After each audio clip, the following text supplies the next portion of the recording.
ગુજરાત સ્થાપના દિવસથી આદિવાસી મેવાસી નૃત્યથી શરૂઆત થઈ છે। સ્ટેચ્યુ ઓફ યુનિટી ખાતે શનિવારે રવિવારે આદિવાસી નૃત્યો પ્રસ્તુત કરાશે। સ્ટેચ્યુ ઓફ યુનિટી વિશ્વનું શ્રેષ્ઠતમ પ્રવાસન સ્થળ બન્યું। દેશ વિદેશથી આવનાર પ્રવાસીઓ ભારતીય સંસ્કૃતિની વિવિધતામાં એકતાના દર્શન કરી શકે અને આદિવાસી સમુદાયોના સમૃદ્ધ વિસ્તારની વિવિધ વસ્તી વચ્ચે એકતા અને સમજણને પ્રોત્સાહન આપવા આદિવાસી નૃત્યની પ્રસ્તુતિ કરવાનું નક્કી કરાયું છે। મુલાકાતીઓના વિશાળ સમુદાય સાથે આદિવાસી સંસ્કૃતિની જાળવણીના શુભ આશય સાથે સ્ટેચ્યુ ઓફ યુનિટી વિસ્તાર વિકાસ અને પ્રવાસન નિયમન સત્તા મંડળ તથા ગુજરાત આદિવાસી સંશોધન અને તાલીમ સોસાયટીના સંયુક્ત ઉપક્રમે આ સમગ્ર આયોજન ઘડી કાઢવામાં આવ્યું છે।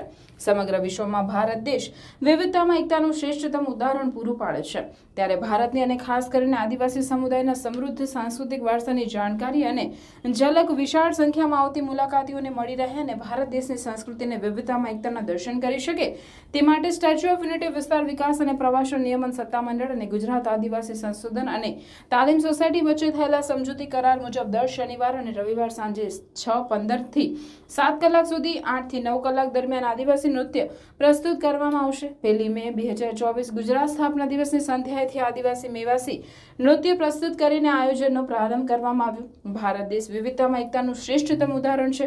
ગુજરાતની આદિવાસી સંસ્કૃતિ સમૃદ્ધ વારસાથી ભરપૂર છે, ત્યારે અત્રે દેશ વિદેશથી આવનાર પ્રવાસીઓ ભારત દેશની સંસ્કૃતિની વિવિધતામાં એકતાના દર્શન કરી શકે તે માટે એસઓયુ દ્વારા ગુજરાત આદિવાસી સંશોધન અને તાલીમ સોસાયટીના સહયોગથી સમગ્ર આયોજન ઘડી કાઢવામાં આવ્યું છે।